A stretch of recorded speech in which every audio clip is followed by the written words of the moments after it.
speak on tonight. This is the first sermon that I ever done. I did this about 2.5 years ago now, probably a little over 2 years ago. Sometimes as Christians, maybe sometimes we recognize a calling on someone's life before they recognize it. And this was kind of the situation with me. At the church we was attending at the time, the youth pastors there had came up to me. It was during the summer, about this same time, and they decided they was going to do a little series. A fellow out at our church at the time, he had a farm, and so we would go out there. They called it the Red Roof Barn, farm, whatever. But we did a little summer series where, like, 3 nights out of the summer, we would go there and have church there. And I remember they came up to me and said, "We'd like you to do one of the services." And I remember thinking to myself, I've never done this before. I don't know that I can do this, but I agreed because I really didn't know what to say. I was just like, okay. And to be honest, my thought and hopes was they're going to forget that they asked me to do this, and I'm not going to have to do it.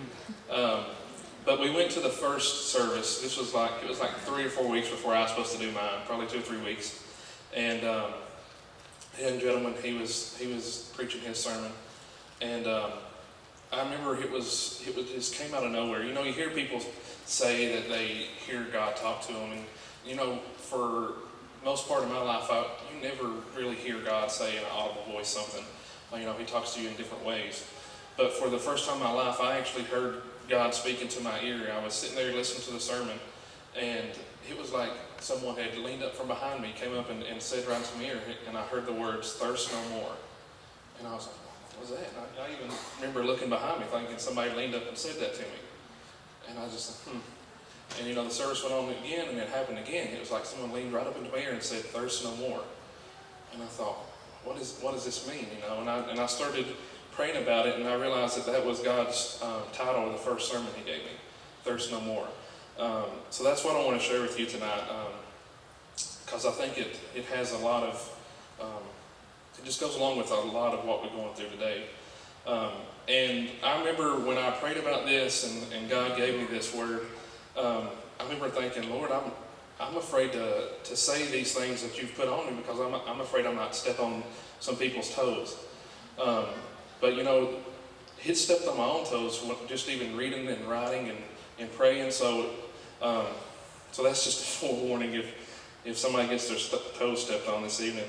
But I'm going to read about the woman at the well. It's John 4, verses 1 through 14. It says, "Now Jesus learned that the Pharisees had heard that he was gaining and baptizing more disciples than John, although in fact it was not Jesus who baptized, but his disciples.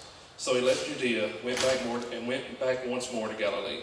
Now he had to go through Samaria, so he came to this town in Samaria called Sychar, near the plot of ground Jacob had given his son Joseph. Jacob's well was there, and Jesus, tired as he was from his journey, sat down by the well. It was about noon when a Samaritan woman came to draw water, and Jesus said to her, 'Will you give me a drink?' The Samaritan woman said to him, 'You are a Jew, and I'm a Samaritan woman. How can you ask me for a drink?' Jesus answered her, 'If you knew the gift of God and who it is that asks you for a drink, you would have asked him, and he would have given you the living water.' 'Sir,' the woman said, 'you have nothing to draw with, and the well is way too deep. Where can you get this living water? Are you greater than our father Jacob, who gave us the well and drank from it himself, as did also his sons and his livestock?'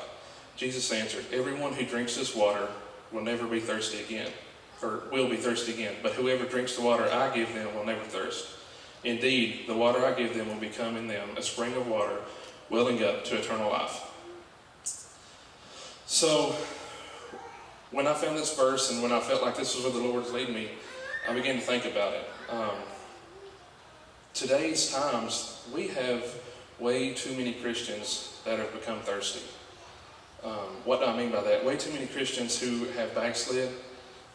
Way too many Christians who aren't doing what they once was. Maybe their prayer life, maybe they're not on as fire for God as they once was. So Christians are becoming thirsty.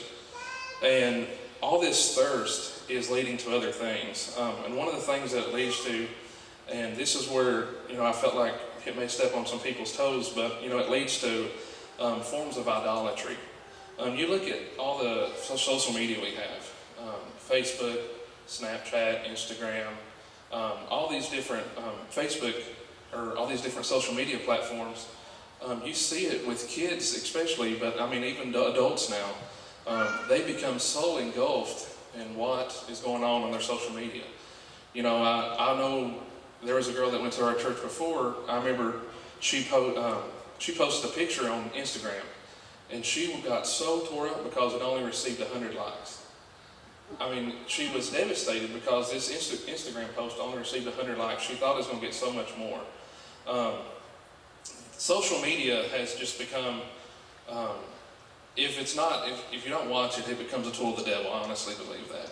And like I said, I'm as guilty as anyone for getting on Facebook and Twitter and all these things. But we got to be careful as Christians because we catch ourselves falling into this trap. And it's a trap that's easy to fall into. When we become more worried about what's going on on social media than what's going on in our own heart and our own lives and in our church and in our community, we start to become part of the problem.